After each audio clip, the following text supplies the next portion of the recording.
que é a Olimpíada, mas a gente tem o espírito olímpico que a gente sempre percebe, mas durante as competições, a conversa com os atletas, mas o espírito olímpico enquanto tema, ele tem um aprofundamento um pouquinho mais delicado, que a gente pode conversar um pouco mais sobre isso. Então a gente convidou a Fabiana Beltrame. Ela é remadora, porque não deixa de ser remadora, né? Só não está mais competindo. Ela é aqui de Florianópolis. Ela participou de 3 Olimpíadas, né? A gente aqui é tudo atleta amador, mas participar de uma Olimpíada já é muita coisa, e participar de 3. E ela é a primeira medalhista de campeonato mundial de remo feminino do Brasil. É isso, né? A primeira medalhista de remo de todos. E a tua era a classe single, né? Isso, esqui peso leve. E o Marcelo Bittencourt, ele é coordenador do Instituto Guga Kirten, coordenador de esporte do Instituto Guga Kirten. O Instituto Guga Kirten é gerido ali pelo Guga Kirten, tenista, que também é aqui de Florianópolis. E aí é um projeto social extremamente forte. Então nós 3 aqui, a gente vai debater sobre o espírito olímpico. A Fabiana trazendo toda essa vivência dela enquanto atleta olímpica, e o Marcelo aí, enquanto coordenador de projeto social. Então gostaria de convidá-los a sentar aqui conosco, os atletas aí da competição, a prestigiar esse bate-papo aí com a gente.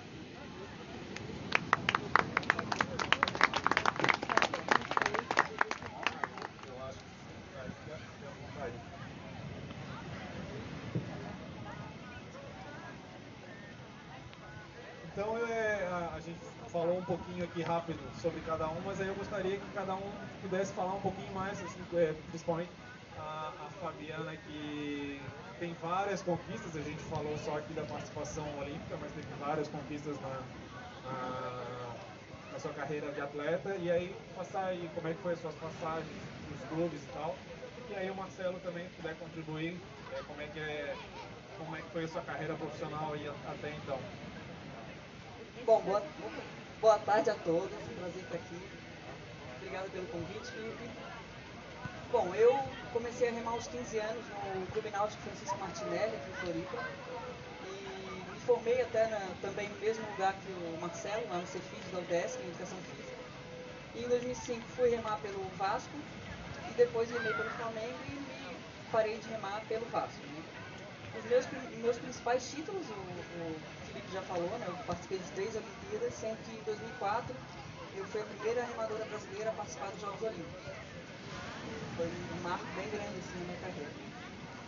Também tenho 2 medalhas pan-americanas de prata, também a primeira medalha de remo feminino pan-americana. E tenho 6 medalhas em Copa do Mundo, 2 ouros, 2 pratas e 2 bronzes. Também 32 vezes campeã brasileira, 9 vezes campeã sul-americana. E tem 10 prêmios Brasil Olímpico também, que o COB concede todo ano aos melhores de cada categoria, de cada esporte. E é isso. Um resuminho aí da minha carreira. Legal. Começou treinando aqui em Florianópolis e depois foi pro Rio. Isso. Competiu pelo Vasco. Competi pelo Vasco. Mas a tua medalha foi pelo Flamengo. A medalha do Mundial foi pelo Flamengo. Fui flamenguista?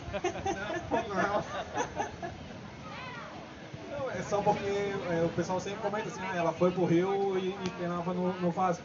Mas aí a medalha foi num períodozinho diferente, né? Foi. Acho que a referência que o pessoal sempre teve é que tu foi pro Vasco, né?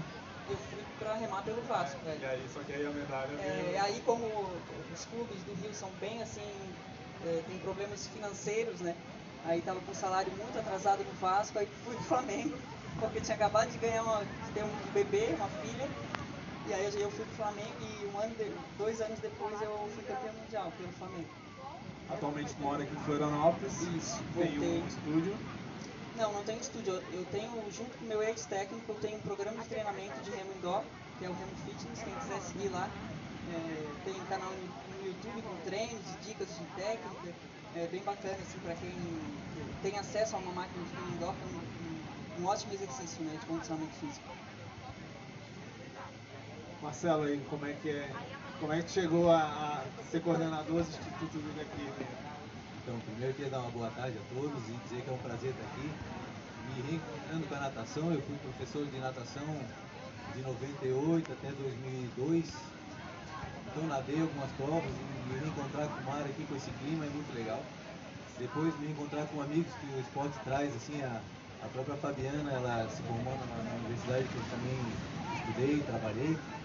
E a gente não teve o privilégio de conversar lá, como está tendo aqui agora, né? Então são coisas que o esporte traz pra gente que é um privilégio. Também vi alguns professores aqui, que na época que eu era professor também eram, então é muito legal reencontrá-los aí. E assim como a Fabiana, eu também tenho uma medalha, da minha casa eu sou o melhor nado.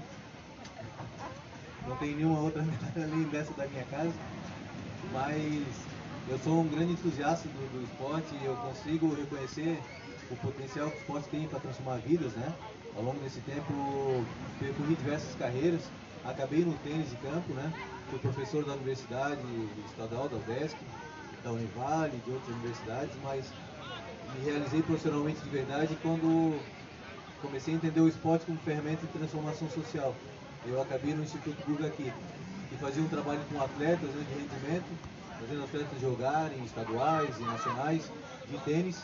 De repente me deparei com uma série de crianças, com mais de 1000, e pensar como utilizar o esporte para transformar a vida daquelas crianças todas ali, né, adolescentes. Então, vim parar no Instituto, estou há 18 anos já nessa missão, e eu acho que o bate-papo aqui vai ser bem legal para a gente discutir o poder do impacto do esporte, né? Bom, então o nosso tema ali é Inspire-se pelo Espírito Olímpico. O espírito olímpico, quando a gente fala, a gente se refere então a um conjunto de valores e atitudes morais fundamentais para a participação de um atleta, os líderes ou os voluntários nos jogos, especificamente. Então a gente pode atribuir aí ao espírito olímpico características como hospitalidade, espírito de acolhida, amizade, alegria, motivação, entusiasmo, autodisciplina, solidariedade, senso de equipe, colaboração, entre outras. Isso a gente vê muito que a mídia passa, né? Quando faz a cobertura. Então, ao idealizar o movimento olímpico, Pierre de Coubertin viu nos jogos a oportunidade de desenvolver um mundo melhor e que a sociedade desenvolvesse alguns valores que poderiam ser aplicados não somente ao esporte, mas também à educação e à sociedade. Existem atualmente 7 valores associados aos jogos, sendo os valores olímpicos, a amizade, a excelência e o respeito, e os valores paralímpicos, a determinação, a coragem, a igualdade e a inspiração. Então, tudo aquilo que a gente vê transmitido nos jogos também foi pensado antes para que os jogos de fato representassem alguma coisa para a sociedade. Então, quando se desenvolveu os Jogos Olímpicos, se quis algo a mais, não apenas uma aplicação esportiva, uma competição esportiva. Então, por isso essa proposta da gente discutir sobre o espírito olímpico. Então, o que ele pode nos agregar além de uma participação olímpica, né? Não apenas atletas olímpicos, mas como num todo. Então, vamos começar aqui por uma hierarquia atleta. A Fabiana, com as suas 3 participações em Olimpíadas, então sempre teve, eu gostaria de saber se sempre teve essa participação olímpica como um objetivo enquanto atleta, ou ela foi se moldando à medida em que foi evoluindo profissionalmente. E principalmente, como foi viver essa experiência das 3 Olimpíadas, né?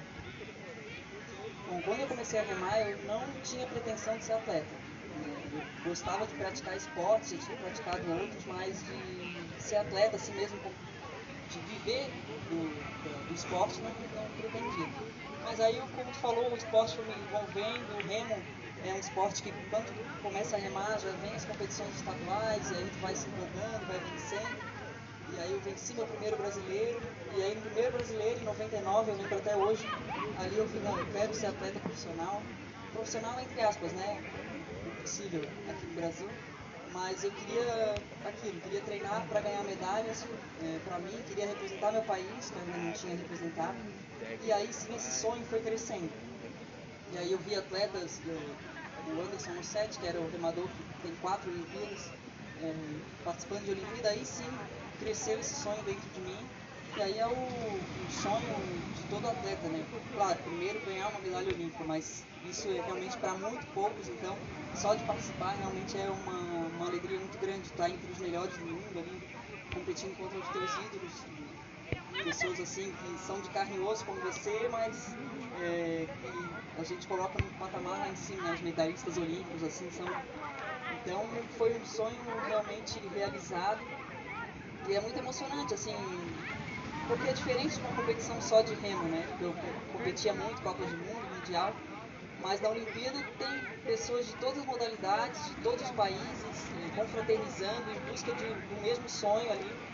Então é uma emoção realmente muito grande e por isso que as pessoas, os atletas buscam mesmo isso. É um objetivo que a gente busca a vida inteira, treina muito para isso.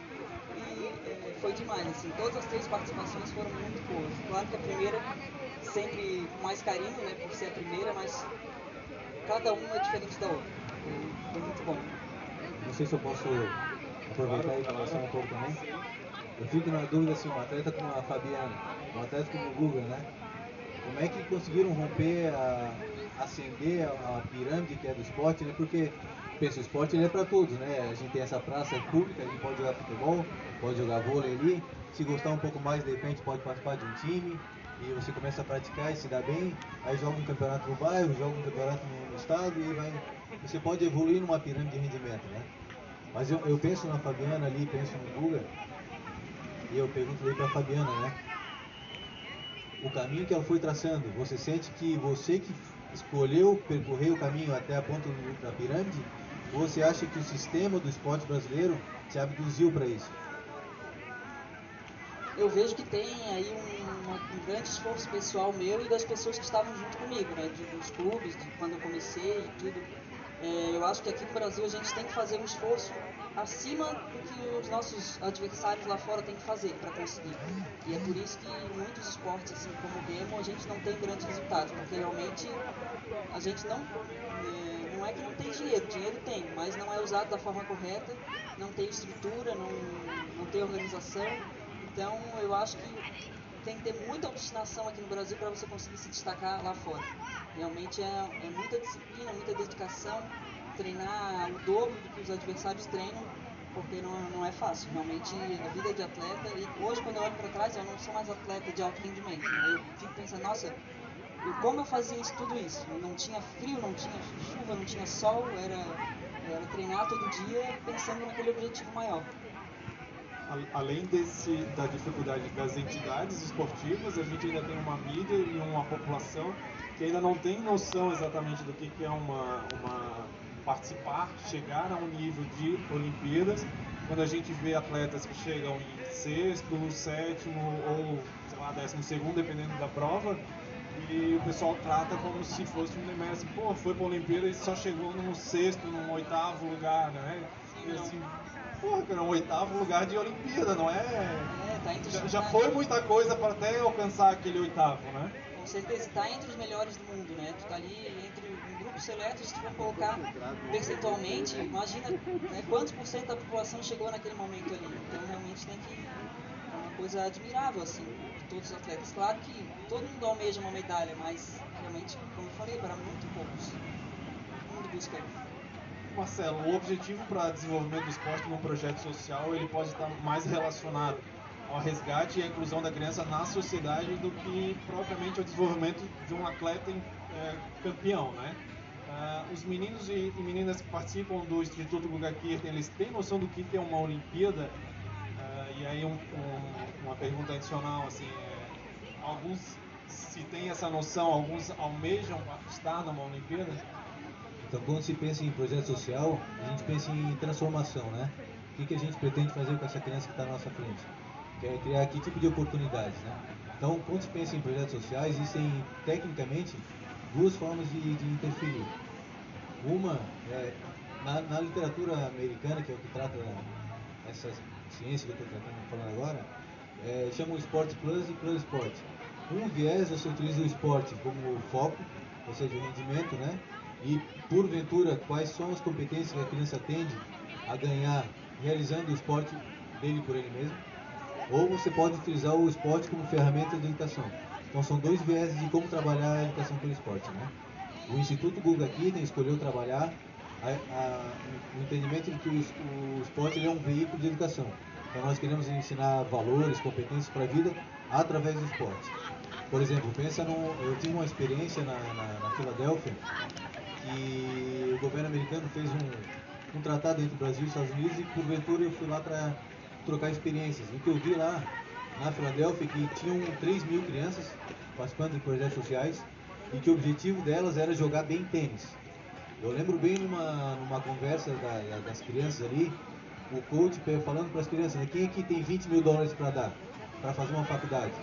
E nenhuma criança levantou a mão, porque não tinham 20 mil dólares por semestre para dar. Então ele falava, se vocês querem um dia fazer faculdade, transformar a vida de vocês têm que ser bons em tênis, porque daí vocês conseguem uma bolsa na universidade e conseguem se formar em alguma coisa. Né? Então o que acontece lá? Precisa preparar a criança para jogar bem o tênis. Ele bem falava, é muito mais fácil jogar bem tênis e furar ou ter acesso a uma bolsa pelo tênis do que pelo futebol americano, do que pelo basquete. Então se esforcem aqui para chegar lá. Aqui no Brasil isso não é uma realidade. Se nós formarmos uma criança a ser um talento no esporte, ela vai ter que ter uma base muito grande, a Fabiana sabe muito bem o que é, para dar suporte para essa criança, porque ela vai ter que competir, vai ter que viajar, vai ter que dormir, vai ter que comer. Isso tudo torna o processo muito caro, né? E ela vai ter que ter autossuficiência depois. Então, é um projeto que dá para realizar no Brasil? Tá. Ele é uma modalidade muito cara para se realizar, né? Nesse formato. O que a gente faz aqui é entender o esporte como ferramenta de educação. Então, o que a gente faz é criar um mundo numa quadra, elementos do mundo. A gente vai falar sobre família, vai falar sobre educação, vai falar sobre matemática, sobre geografia. A gente cria esse ambiente da geografia, supostamente, numa quadra. A criança brinca de geografia enquanto joga futebol, enquanto joga vôlei. Enquanto isso, ela trabalha competências para a vida. É desenvolver a autoestima, a autoimagem positiva, aprender a lidar com as diferenças, enfim, através do esporte. Né? Então, quando você pergunta para mim, as crianças sabem o que é uma Olimpíada, eles querem ser atletas olímpicos? Exatamente no Instituto, talvez não. Porque ali a gente está querendo oportunizar esporte para todos, independente da habilidade ou não, mas que aquele ambiente do esporte seja rico para ela aprender competências que ela vai usar ali naquela brincadeira, naquele esporte, e que ela vai usar na escola, que ela vai usar na comunidade dela, enfim. Então, claro, sabem que é uma Olimpíada, mas talvez não almejem, porque o objetivo lá exclusivamente não é o rendimento, né? Mas dá para fazer um trabalho assim também. Ela comentou do perfil do público do Instituto, né? Para quem o Instituto atende. Como que é o perfil? Assim, qual faixa etária, a renda da família ou sem renda?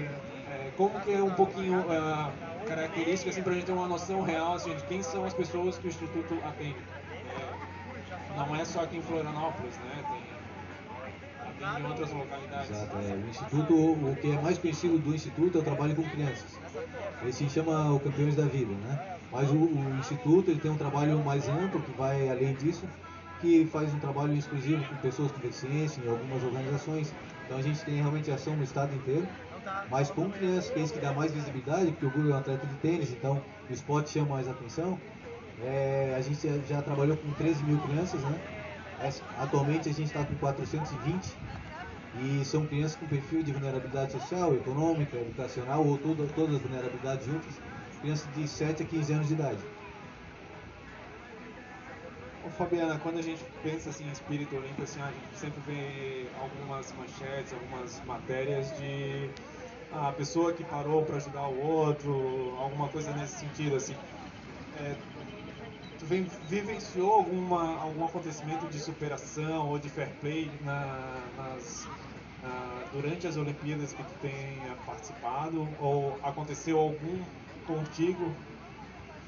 Comigo não aconteceu, só a superação diária do treinamento mesmo, né? Mas na Olimpíada, na minha primeira Olimpíada aconteceu um fato que me marcou muito, assim. A competição de remo são 2.000 metros, né? E esse fato que ocorreu lá em 2004 ocorreu com o barco da Nova Zelândia, um 200, que é um barco onde cada atleta segura um remo para cada lado. Então elas elas tinham boas chances, né, de se classificar para a final. E lá pelos 1.500 metros elas viraram o barco. Virar numa Olimpíada não é uma coisa muito normal, né? Mas lá, como tinha muito vento, muita marola, elas viraram. E aí, para elas conseguirem ir para uma repescagem, elas não podiam ser ajudadas por ninguém. Então elas tinham que subir no barco novamente, sozinhas, sem ajuda nenhuma, completar a prova para ir para a repescagem.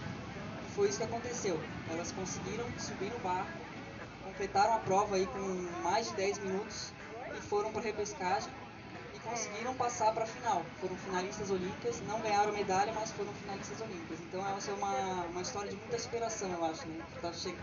Claro que tá ali na Olimpíada, vem aquela força sobrenatural assim para te dar realmente uma força mental para te conseguir se superar mesmo. Porque às vezes, dependendo da competição, tu desiste, né? Assim, tá bom, Sim, não vai dar. é. Mas na Olimpíada, assim, ou é tudo, né? Exatamente. Então vamos dar um jeito de virar o barco, tirar a água de dentro, não sei como é que é. Não, até não entrou água, mas para subir no barco é difícil, né? Não é como na canoagem, assim, que é mais difícil.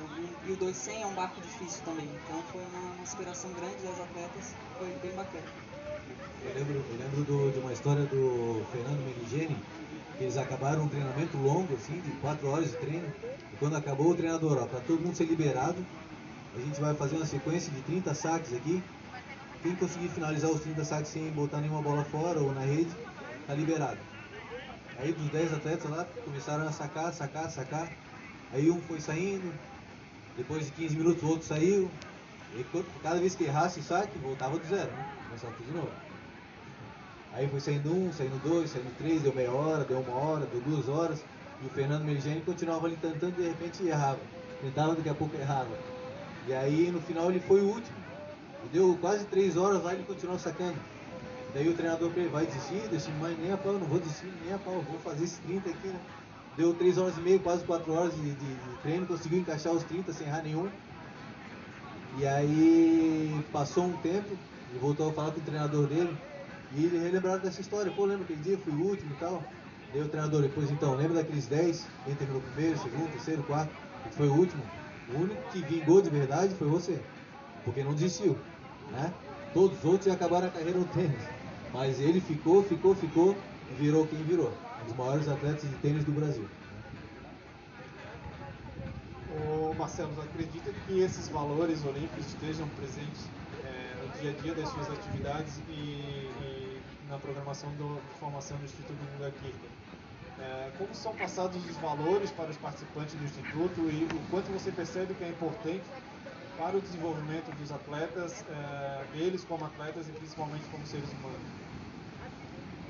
Então, assim, a gente pensa que o esporte ele transforma o caráter de alguém, né? Ele transforma, de verdade. Mas antes de transformar o caráter de alguém, ele desmascara, né? Ele demonstra o caráter de alguém. A gente não consegue não ser quem a gente é no esporte, né? Você está jogando futebol, o pênalti foi perto da linha, mas não foi dentro, mas foi quase. O cara cava, não cava. Vou fazer de conta que foi uma falta, não foi.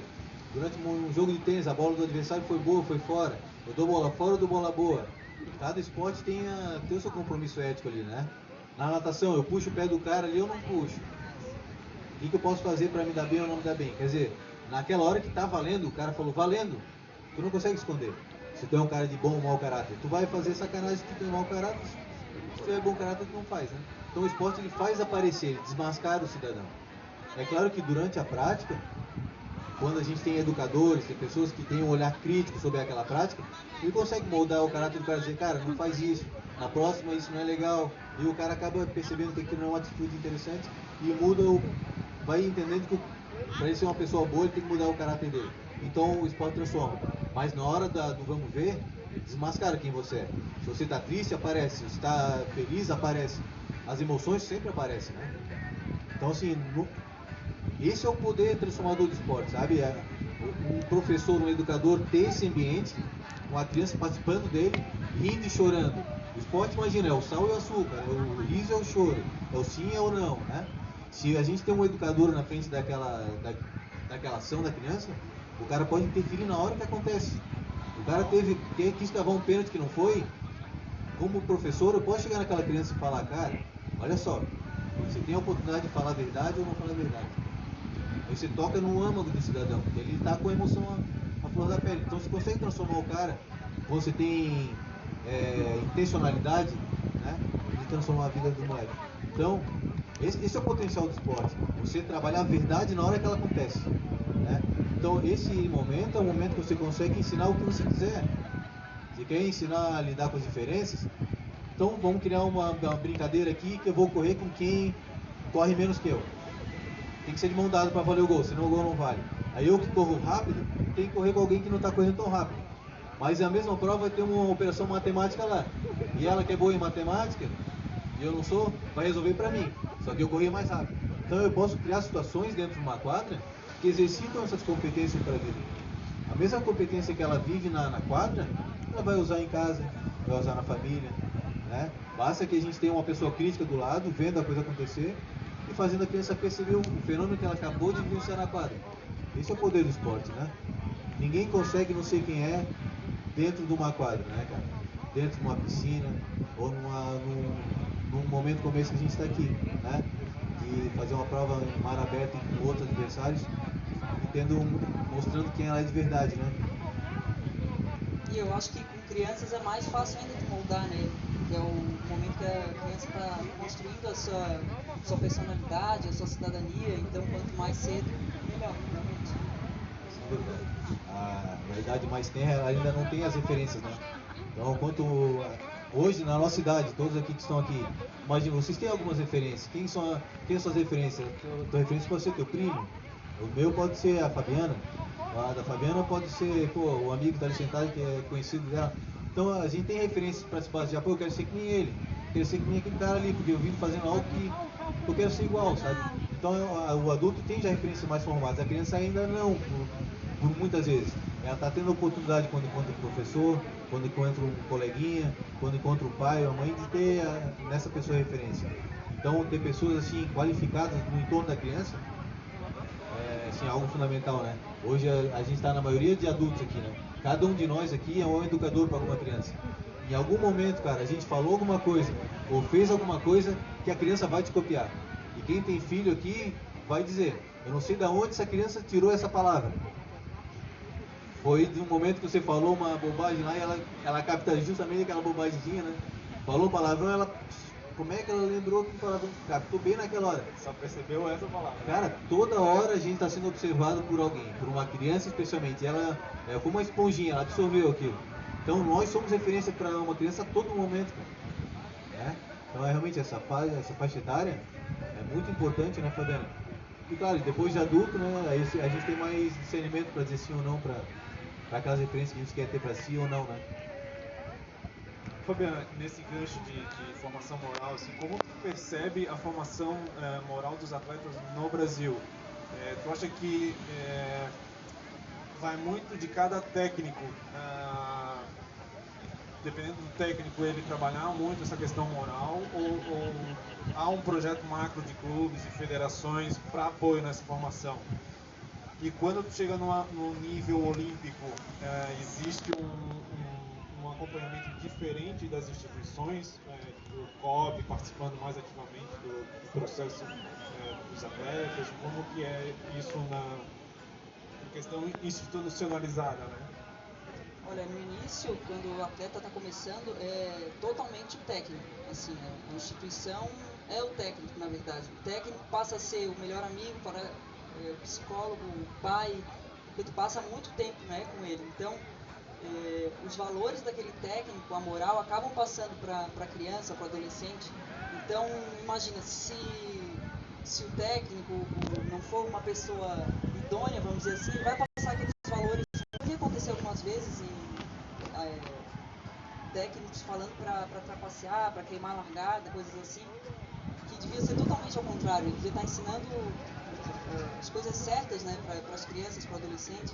Então informação ali.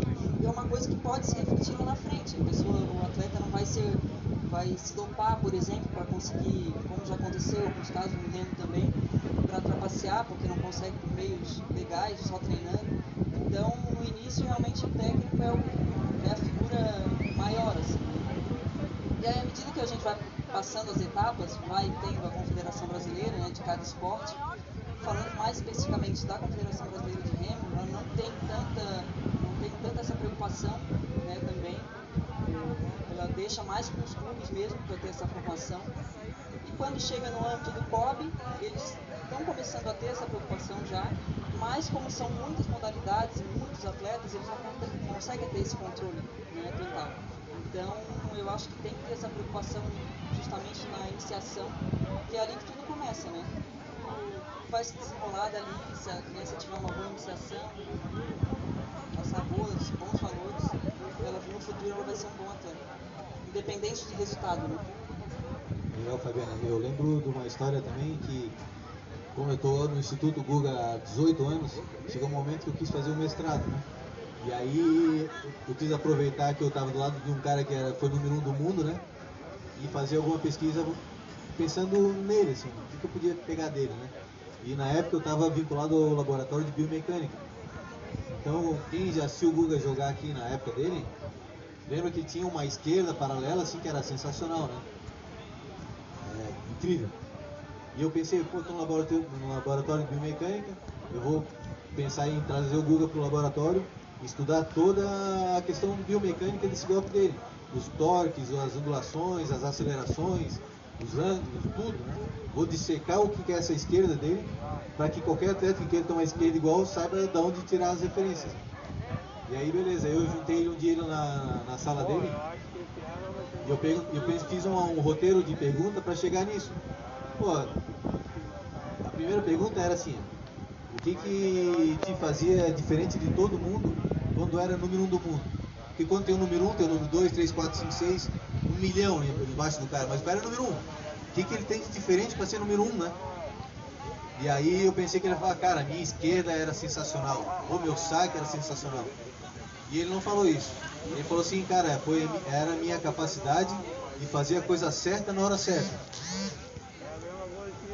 Pô, é tomada de decisão, né? Isso aí é... E nem tocou na esquerda, não tocou no saque, não tocou em nada. É uma habilidade técnica, né? É uma habilidade técnica. Daí assim, a tua habilidade de fazer a coisa certa na hora certa.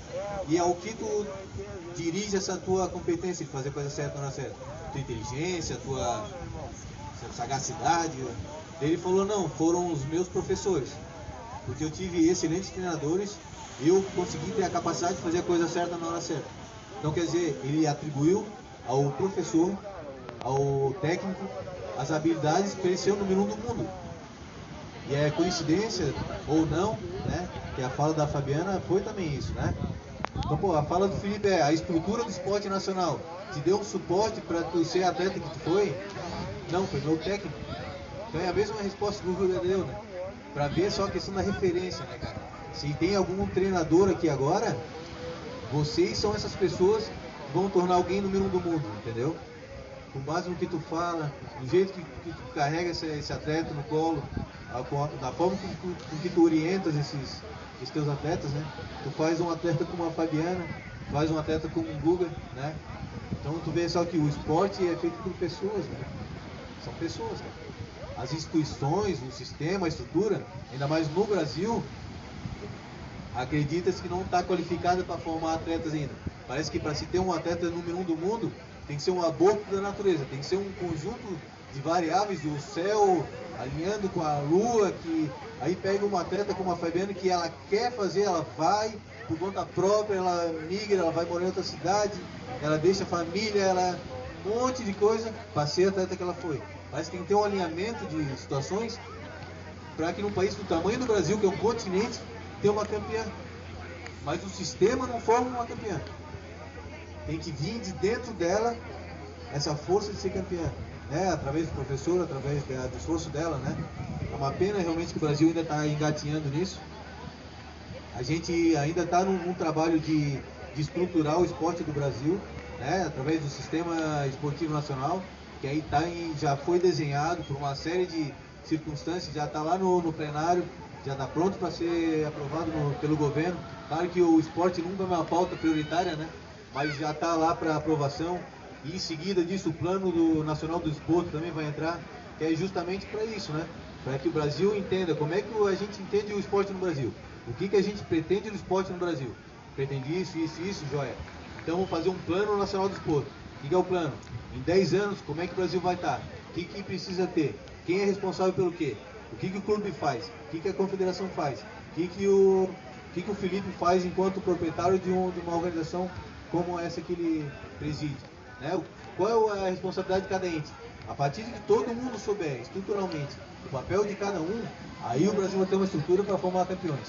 Enquanto não tem, é o esforço individual de uma atleta como a Fabiana, não um esforço pessoal de um atleta como o Guga, ou de um professor, como vários têm aqui, que, por um amor da natureza, pela competência pessoal que ele tem como professor, formar um atleta campeão olímpico, participante de uma Olimpíada. O Marcelo comentou agora do Guga, tem a imagem de um atleta vitorioso dentro e fora das quadras. O Guga tem isso, né? Ele foi lá o primeiro melhor do mundo por um ano, 3 Roland Garros, vários outros títulos, mas ele fora das quadras ele tem uma imagem também muito forte, né? Um cara vitorioso, como um ser humano. E ter essa imagem dentro do Instituto para as crianças, eu acho que inspira muito eles. E como que é, aproveitando aqui, como que é a relação deles com o Guga? Tem lá então, as crianças uma relação, um dia a dia, tem, autógrafo. Né? Tem. A gente tem alguns eventos que sempre o Guga tá, né? Mas, claro, ele tem uma rotina hoje que divide entre o trabalho do Instituto e do Grupo Guga que a gente tem lá. São várias empresas e tá lá bastante, né? Tem contato com as crianças, mas pensa bem, uma criança hoje que a gente atende de 7 a 15 anos de idade, não viu o Guga jogar, né? Ele parou de jogar em 2008, então a gente tem aí 13 anos, né? Vai dar 14 anos no ano que vem. Então, uma criança de 14 anos nasceu e o Guga parou de jogar, né? Então, se ela mesmo que ela tivesse 10 anos de idade, talvez ela não lembrasse do Guga jogando. Não sei quem aqui lembra do Guga jogando, né? Lembra? Eu consegui pegar ainda uma fase boa dele e eu lembro, né? Mas muitas das crianças não tiveram essa oportunidade de lembrar ele na quadra, né? Então eu acho que o histórico, a presença que o Guga tem na vida deles é muito mais da pessoa que ele é do que do atleta que ele foi. A não ser, claro, da mídia que tem ainda da história do Guga, por ser um dos maiores atletas do Brasil, né? Isso aparece ainda muito na mídia e essa história, ela volta à tona de tempos em tempos, né? E vira uma referência como atleta, vira. Mas eu acredito que hoje a imagem dele como pessoa, como cidadão, como pessoa de bem, uma pessoa ilibada, é muito mais transformadora do que como atleta que foi, né? Embora assim ele seja reconhecido mundialmente pelo atleta que foi também, né? Também, mas com certeza, sim, cara. E assim, quem não teve o prazer de conhecer ele pessoalmente ainda, nele, nem a família, o dia que tiver a chance de conhecer pessoalmente, vão ver que é aquilo que a gente vê na TV e muito mais. É um manezinho verdadeiro, né? É impressionante assim o que esses caras têm dentro do coração, né? Que é tão verdadeiro, né? Então assim, a gente não consegue esconder quem é, né? Não tem jeito, por muito tempo. Então é muito legal a gente ter referências assim na nossa cidade, né? E as crianças têm contato assim, só em eventos ou no dia a dia, assim, nas aulas, ele aparece lá, aparece ele é aberto para essa relação. De surpresa. E as crianças adoram. Pessoal... Ele é um cara caricato, assim, né? Magro, alto, diferente, já vi na TV em algum momento, ou conhece super. E ele é um cara simples, né? É chinelo, é bermuda, é aquilo, é muita verdade, assim, né? Então, se vocês encontrarem ele na rua, vão bater foto com ele, vão comer um pastel, vão bater papo, dar tapa nas costas, né? Então ele é um cara muito simples, assim, realmente é uma referência para todo mundo. Fabiana, aproveitando assim, o pessoal também ainda jeta muito ou como é que tá aí? Não, o pessoal já não lembra mais também, né? Foi 2011, dia 2 agora de setembro, vai fazer 10 anos que eu fui campeão mundial. E foi o maior título, que foi o que mais apareceu, assim, né? Esse, e quando eu fui para a primeira Olimpíada em 2004. Então o pessoal já esqueceu um pouco, assim. Mas o pessoal do Remo ainda. Sim, não, o pessoal do Remo sim, mas o pessoal mais novo também não lembra muito, assim. Quem começou a remar, sei lá, uns 5 anos atrás, já não tem muito essa referência. Mas as meninas lá que começaram quando eu ainda estava remando, aí tem sim. E até falando do Guga, eu não conheço, assim, eu já ouvi, já tirei foto com ele em Atenas 2004, mas nunca tive a oportunidade de falar com ele, mas ele deve ser uma figura, assim, né? Deve ser muito acessível, né? Dá essa impressão. Então, eu estava falando do prazer que eu tive de estar aqui com vocês agora, né? A gente forma uma amizade a partir de agora que vai para sempre, né? E as portas estão 100% abertas, está convidadíssimo para estar lá, porque vai ser um prazer do tamanho do mundo te receber lá, né? Tem a sala de troféus dele lá, tu vai ter a oportunidade de conhecer. Aí ele certamente, possivelmente vai estar lá também. Eu faço questão de vocês se encontrarem, porque são grandes ícones do esporte nacional, né? A gente tem o privilégio de ter a Fabiana sentada do nosso lado aqui, né?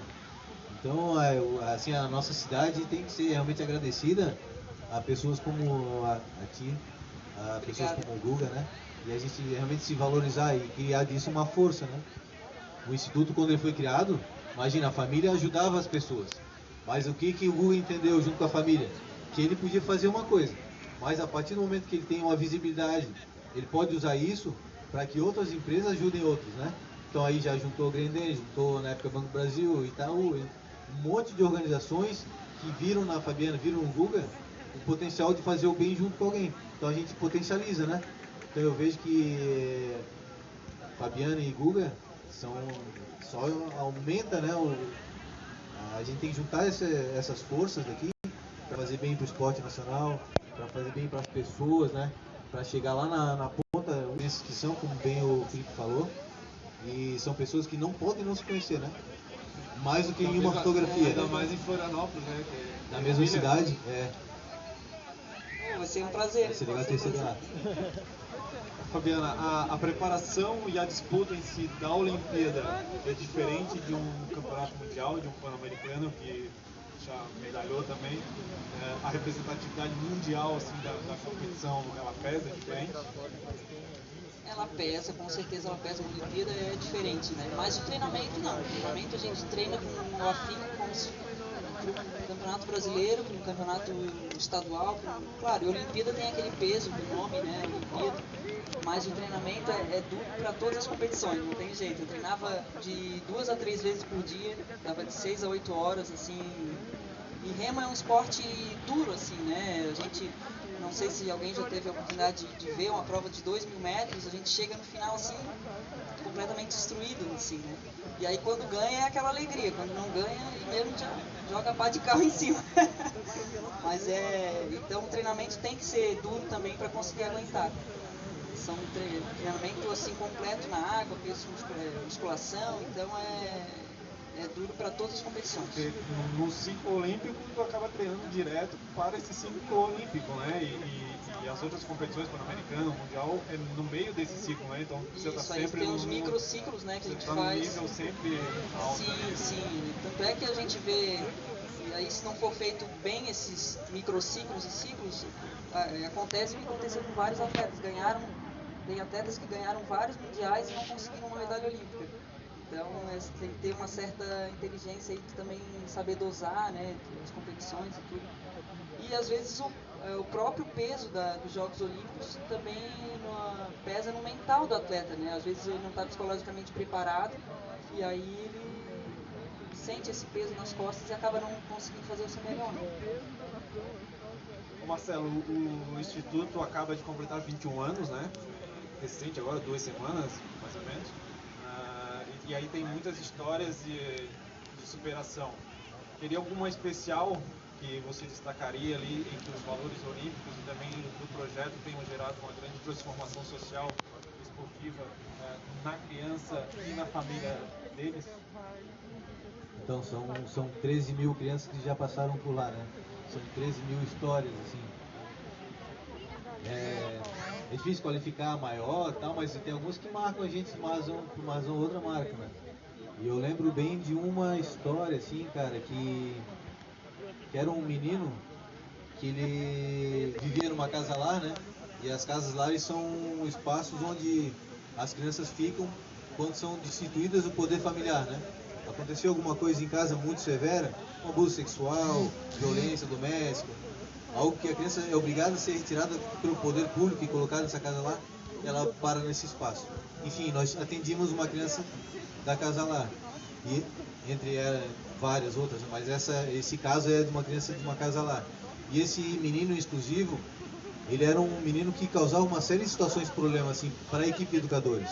Porque ele não estava nem aí para aula, sabe?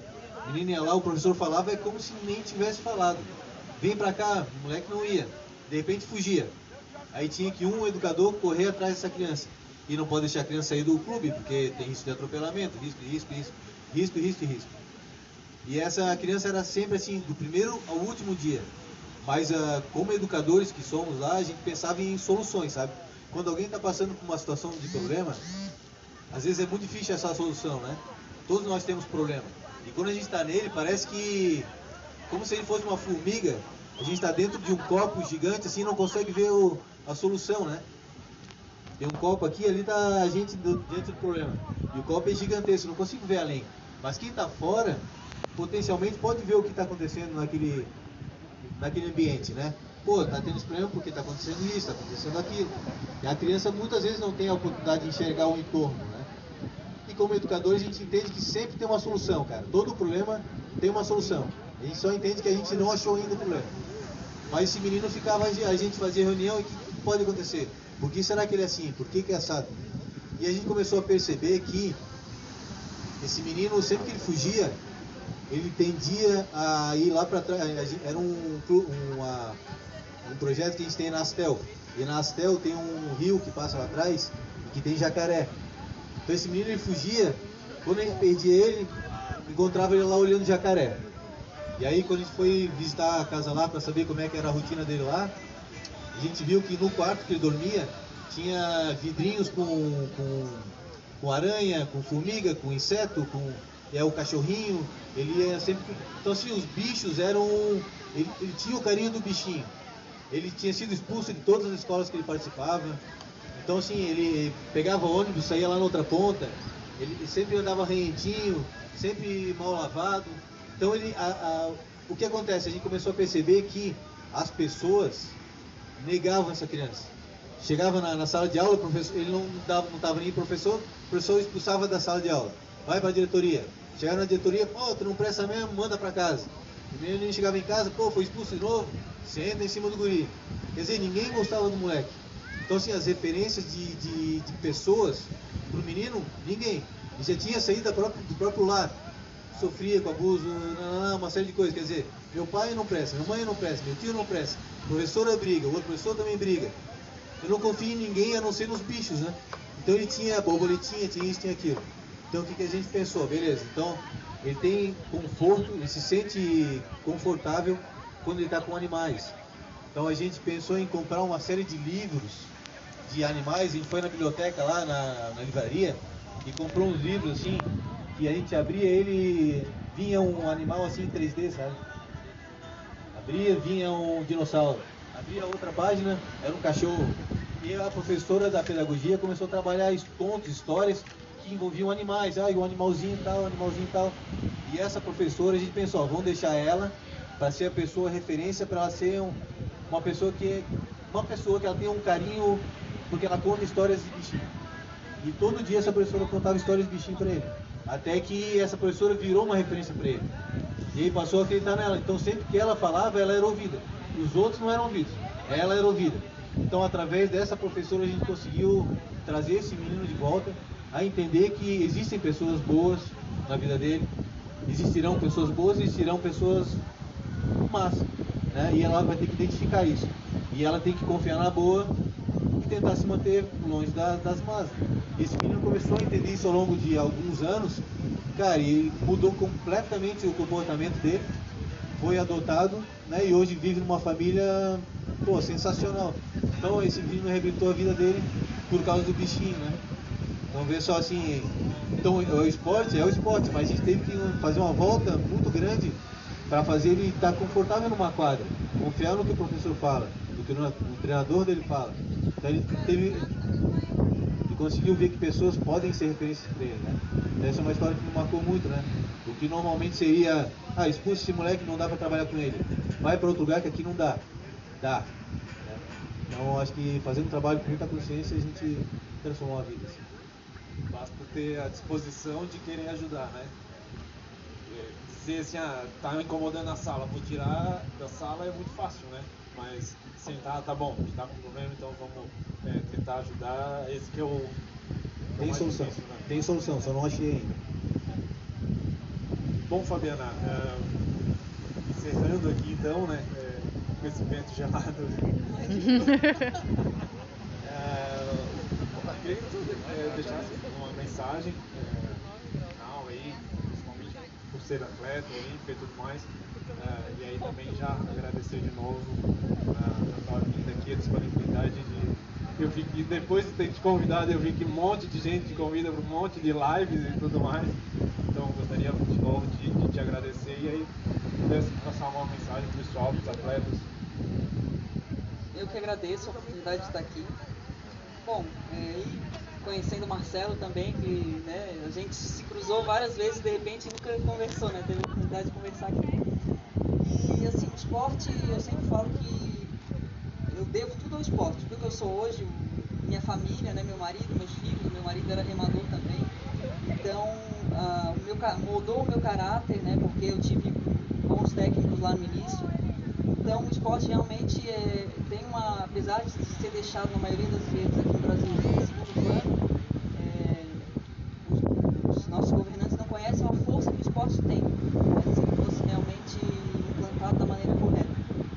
Então, e a gente que está aqui, que tem o poder, né, o poder individual de fazer mudanças através do esporte, a gente tem que continuar, mesmo que a gente às vezes sinta uma formiguinha, né, num palheiro, mas a gente tem que ir batalhando aí para que a gente consiga fazer essas mudanças, cada um na sua área, para que a gente consiga cada vez crescer mais. Então, o esporte, não importa se é para quem está começando, não importa se é para quem vai ser atleta de alto nível, não importa se é um cara de 40 anos, como a gente estava conversando, que estava mal de saúde, começou a nadar e hoje está aí competindo. Então, o esporte é para todo mundo, para todas as idades, e ele com certeza transforma a vida de todo mundo. Essa é a mensagem que eu quero deixar. E obrigado mais uma vez pela atenção de todos. Marcelo, obrigado também por aceitar o convite, né?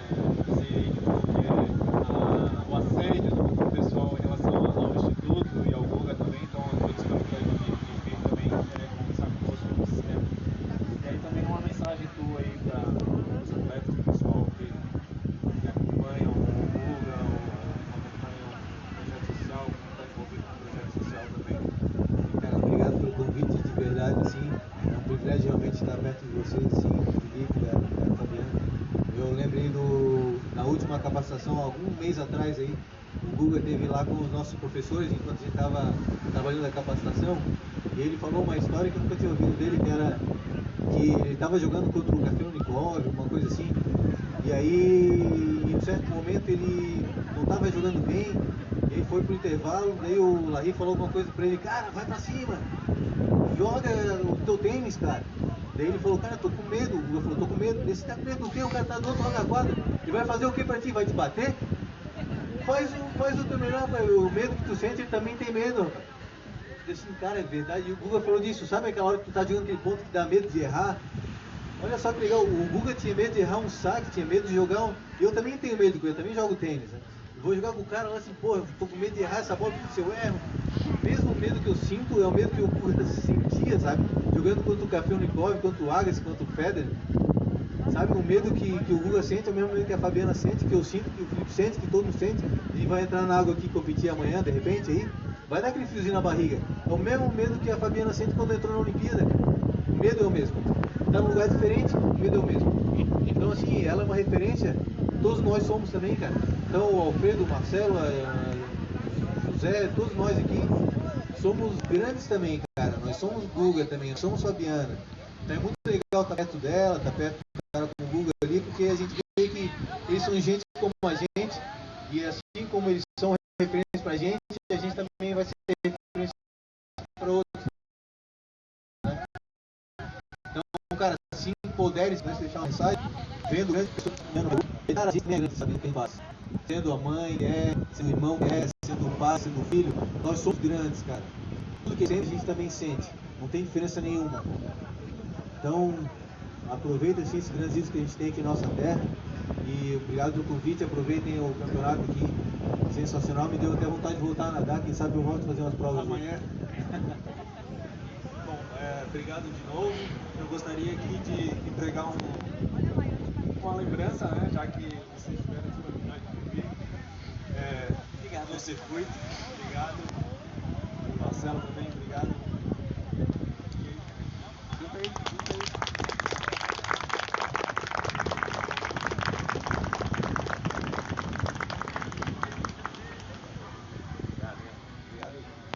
Obrigado aí o pessoal que acompanhou no frio.